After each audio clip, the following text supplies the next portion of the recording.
राधे कृष्णा आप सभी को। वैशाख मास महात्म्य अध्याय 4।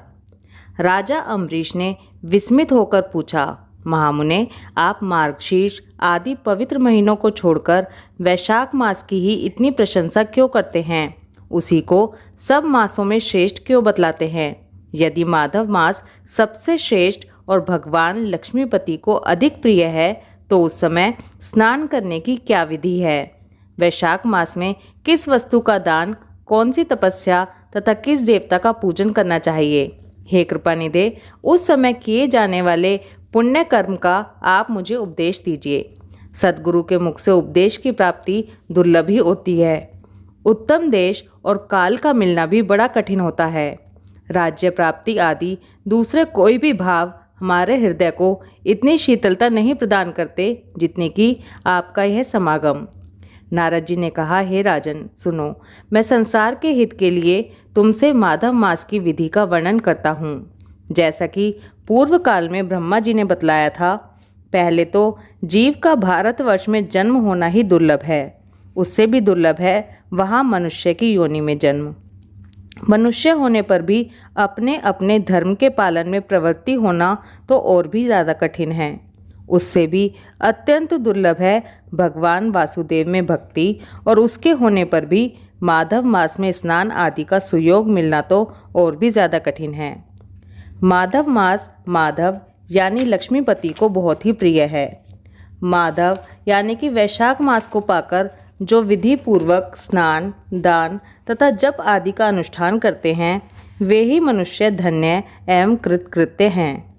उनके दर्शन मात्र से पापियों के भी पाप दूर हो जाते हैं और वे भगवत भाव से भावित होकर धर्म आचरण के अभिलाषी बन जाते हैं। वैशाख मास से जो एकादशी से लेकर पूर्णिमा तक अंतिम 5 दिन हैं, वे समूचे 1 महीने के समान महत्व रखते हैं। हे राजन, जिन लोगों ने वैशाख मास में भांति भांति के उपचारों द्वारा मधु दैत्य के मारने वाले भगवान विष्णु का पूजन कर लिया, उन्होंने अपने जन्म का फल पा लिया। भला कौन सी ऐसी अत्यंत दुर्लभ वस्तु है जो वैशाख के स्नान तथा विधि पूर्वक भगवान के पूजन से नहीं प्राप्त होती? जिन्होंने दान, होम, जप, तीर्थ में प्राण त्याग तथा संपूर्ण पापों का नाश करने वाले भगवान श्री नारायण का ध्यान नहीं किया, उन मनुष्यों का जन्म इस संसार में व्यर्थ ही समझना चाहिए। जो धन के रहते हुए भी कंजूसी करता है, दान आदि किए बिना ही मर जाता है, उसका धन व्यर्थ है। हे राजन, उत्तम कुल में जन्म, अच्छी मृत्यु, श्रेष्ठ भोग, सुख सदा दान करने में अधिक प्रसन्नता, उदारता तथा उत्तम धैर्य, ये सब कुछ भगवान श्री विष्णु की कृपा से ही प्राप्त होता है। महात्मा नारायण के अनुग्रह से ही मनोवांछित सिद्धियां मिलती हैं। जो कार्तिक में, माघ में तथा माधव को प्रिय लगने वाले वैशाख मास में स्नान करके मधुहंता विष्णु भगवान का विशेष विधि के साथ भक्तिपूर्वक पूजा करता है और अपनी शक्ति के अनुसार दान देता है, वह मनुष्य इस लोक का सुख भोग कर अंत में श्री हरि के पद को प्राप्त होता है। हे राजन, जैसे सूर्य उदय होने पर अंधकार नष्ट हो जाता है, उसी प्रकार वैशाख मास में प्रातः स्नान करने से अनेक जन्मों की उपार्जित पाप राशि नष्ट हो जाती है। यह बात ब्रह्मा जी ने मुझे बताई थी। भगवान श्री विष्णु ने माधव मास की महिमा का विशेष प्रचार किया है। अतः इस महीने के आने पर मनुष्य को पवित्र करने वाले पुण्य जल से परिपूर्ण गंगा तीर्थ, नर्मदा तीर्थ, यमुना तीर्थ या सरस्वती तीर्थ में सूर्य उदय के पहले स्नान करके भगवान मुकुंद की पूजा करनी चाहिए। इससे तपस्या फल भोगने के पश्चात अक्षय स्वर्ग की प्राप्ति होती है। भगवान श्री नारायण अनामय रोग व्याधि से रहित हैं। उन गोविंद देव की आराधना करके तुम भगवान का पद प्राप्त कर लोगे। हे राजन, देवाधिदेव भगवान विष्णु पापों का नाश करने वाले हैं। उन्हें नमस्कार करके चैत्र की पूर्णिमा को इस व्रत को आरंभ करना चाहिए। व्रत लेने वाला पुरुष यम नियमों का पालन करे, शक्ति के अनुसार कुछ दान दे, हविष्यान भोजन करे, भूमि पर सोए, ब्रह्मचर्य व्रत में दृढ़ता पूर्वक स्थित रहे, तथा हृदय में भगवान श्री नारायण का ध्यान करते हुए कुछ आदि तपस्याओं के द्वारा शरीर को सुखाएं। इस प्रकार नियम से रहकर जब वैशाख की पूर्णिमा आए उस दिन मधु तथा तिल आदि का दान करें। श्रेष्ठ ब्राह्मणों को भक्ति पूर्वक भोजन कराए, उन्हें दक्षिणा सहित धेनु दान दे तथा वैशाख स्नान के व्रत में जो कुछ त्रुटि हुई हो उसकी पूर्णता के लिए ब्राह्मणों से प्रार्थना करें।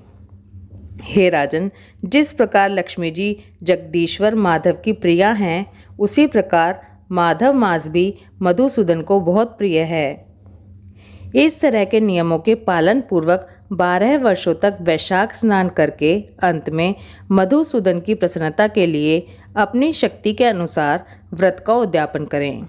हे राजा अम्बरीश, पूर्व काल में ब्रह्मा जी के मुख से मैंने जो कुछ सुना था वह सब वैशाख मास का महात्म्य तुम्हें बता दिया। तब राजा अम्बरीश बोले, हे मुने, संसार में परिश्रम तो बहुत थोड़ा है, फिर भी उसमें अत्यंत दुर्लभ फल की प्राप्ति होती है। मुझे इस पर विश्वास क्यों नहीं होता? मुझे मोह क्यों हो रहा है? नारद जी ने कहा, हे राजन, तुम्हारा संदेह ठीक है। थोड़े से परिश्रम के द्वारा महान फल की प्राप्ति असंभव सी बात है, तथापि इस पर विश्वास करो, क्योंकि यह ब्रह्मा जी की बताई हुई बात है। धर्म की गति सूक्ष्म होती है, उसे समझने में बड़े बड़े पुरुषों को भी कठिनाई होती है। श्रीहरि की शक्ति अचिंत्य है, उनकी कृति में विद्वानों को भी मोह हो जाता है। विश्वामित्र आदि क्षत्रिय थे, किंतु धर्म का अधिक अनुष्ठान करने के कारण वे ब्राह्मण प्रत्व को प्राप्त हो गए। अतः धर्म की गति अत्यंत सूक्ष्म है। हे राजन, तुमने सुना होगा, अजामिल अपनी धर्म पत्नी का परित्याग करके सदा पाप के मार्ग पर ही चलता रहा, तथापि मृत्यु के समय उसने केवल पुत्र के स्नेहवश नारायण कहकर पुकारा। पुत्र का चिंतन करके नारायण का नाम लिया, किंतु इतने से ही उसको अत्यंत दुर्लभ पद की प्राप्ति हुई। जैसे अनिच्छा पूर्वक भी यदि आग का स्पर्श किया जाए तो वह शरीर को जलाती ही है, उसी प्रकार किसी दूसरे निमित्त से भी यदि श्री गोविंद का नाम उच्चारण किया जाए तो वह पाप राशि को भस्म कर डालता है। जीव विचित्र है, जीवों की भावनाएं विचित्र हैं, कर्म विचित्र है तथा कर्मों की शक्तियां भी विचित्र हैं।